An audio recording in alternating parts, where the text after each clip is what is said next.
আসসালামু আলাইকুম ওরহমতুল্লাহ। 1 মিনিট মাদ্রাসায় আপনাকে স্বাগতম।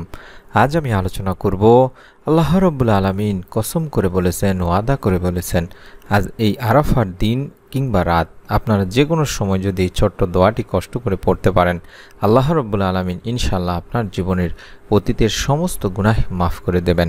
অত্যন্ত গুরুত্বপূর্ণ একটি ভিডিও দিনী ভাই বোনেরা, আজ আরাফার দিনে কিংবা রাতে যদি সম্ভব হয় রোজা রেখে আমলটি করার চেষ্টা করবেন। আমি ভিডিওটিতে বিস্তারিত আলোচনা করছি ইনশাআল্লাহ, আশা করি সম্পূর্ণ ভিডিওটি জুড়ে থাকবেন। জিলহজ মাসের 9 তারিখকে বলা হয় ইয়াউমে আরাফা বা আরাফা দিবস। এই দিন আরাফার ময়দানে অবস্থান করেন হাজিরা। হাজিদের জন্য এখানে অবস্থান করা ফরজ। এটি হজের অন্যতম রকন বা ফরজ। এই দিনটি হজের মূল দিন। এই দিনের বিশেষ ফজিলত রয়েছে। এই দিনে বান্দার দিকে রহমতের জোয়ার প্রবল বেগে উচ্চারিত হয়। অসংখ্য বান্দাকে আল্লাহ রব্বুল আলামিন ক্ষমা করে থাকেন এই দিনে। উম্মুল মুমিনিন হজরত মা আয়েশা রাদিয়াল্লাহু তাআলা আনহা থেকে বর্ণিত, আল্লাহ রাসূল সাল্লাল্লাহু আলাইহি সাল্লাম বলেন, আরাফাত দিনের মতো আর কোনো দিন এত অধিক পরিমাণে জাহান্নাম থেকে মুক্তি দেওয়া হয় না। আল্লাহ তাআলা দুনিয়ার নিকটবর্তী হন এবং বান্দাদের নিয়ে ফেরেশতাদের নিকট গর্ব করেন এবং বলেন কি চায় তারা।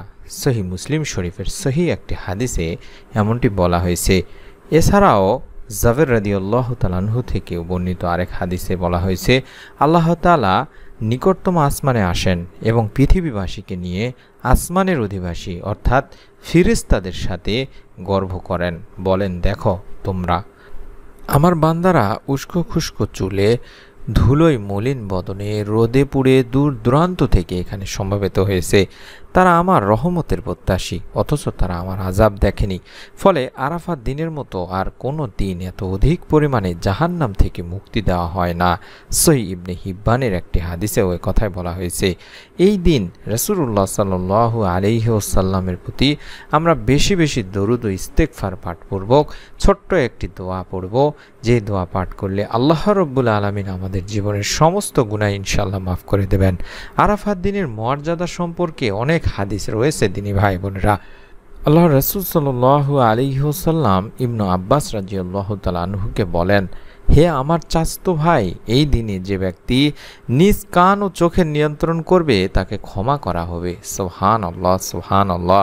এটি ইমাম আহমদ আল মুসনাদের একটি হাদিস, যেটি সহিহ সনদে রয়েছে। তাই আমরা চেষ্টা করব এই আরাফার দিনে বেশি বেশি আল্লাহ তাআলার কাছে ক্ষমা চাওয়া এবং আল্লাহ তাআলার কাছে আমরা আমাদের জীবনের গুনাহের জন্য ক্ষমা চাইব। কিভাবে, কোন দোয়ার মাধ্যমে, ছোট্ট একটি দোয়া রয়েছে, আমি নিয়মটি সহকারে আপনাদেরকে বলে দিচ্ছি ইনশাআল্লাহ। শয়তানের প্ররোচনায় পড়ে মানুষ আল্লাহর অবাধ্যতায় লিপ্ত হয়, গুনাহ করে ফেলে।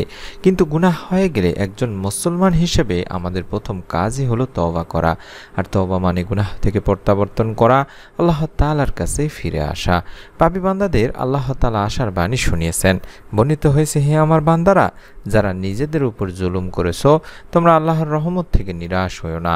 নিশ্চয়ই আল্লাহ সব গুনাহ মাফ করেন, তিনি ক্ষমাশীল, পরম দয়ালু। এক হাদিসে হযরত আবু হুরায়রা রাদিয়াল্লাহু তাআলা আনহু থেকে বর্ণিত, আল্লাহ রাসূল সাল্লাল্লাহু আলাইহি সাল্লাম বলেন, তোমরা যদি পাপাচার করতে, এমন কি তোমাদের পাপ আকাশের সীমা পর্যন্ত পৌঁছে যেত, অতঃপর তোমরা তওবা করতে, তাহলে আল্লাহ অবশ্যই তোমাদের তওবা কবুল করবেন। সুবহানাল্লাহ, সুবহানাল্লাহ। তাই আমরা যখনই এই আমলটি করব তখনই কিছু নিয়ম মেনে আমলটি করার চেষ্টা করব। বিশেষ করে আজকে এই আরাফাত দিনে কিংবা রাতে 2 রাকাত নামাজ আগে আদায় করে নিব দিনী ভাই বোনেরা। মনোযোগ দিয়ে নিয়মটি শুনুন, এইভাবে আদায় করবেন ইনশাআল্লাহ।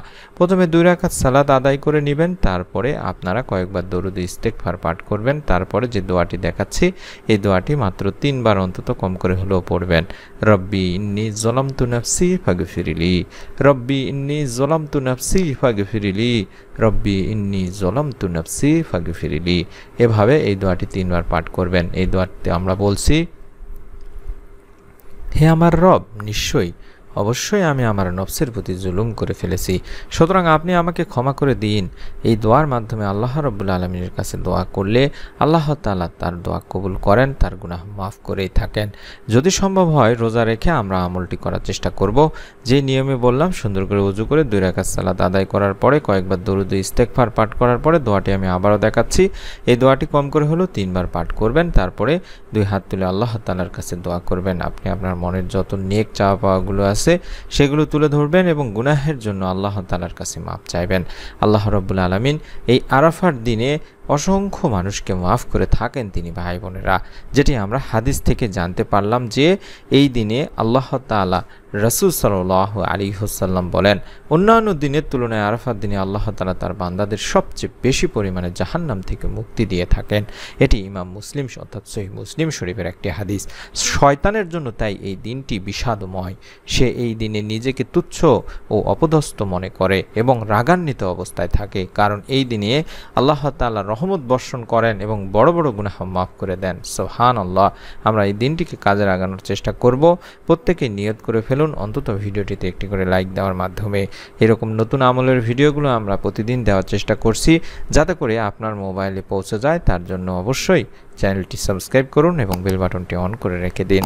সকলে ভালো থাকুন, সুস্থ থাকুন। আসসালামু আলাইকুম ওয়া রাহমাতুল্লাহ।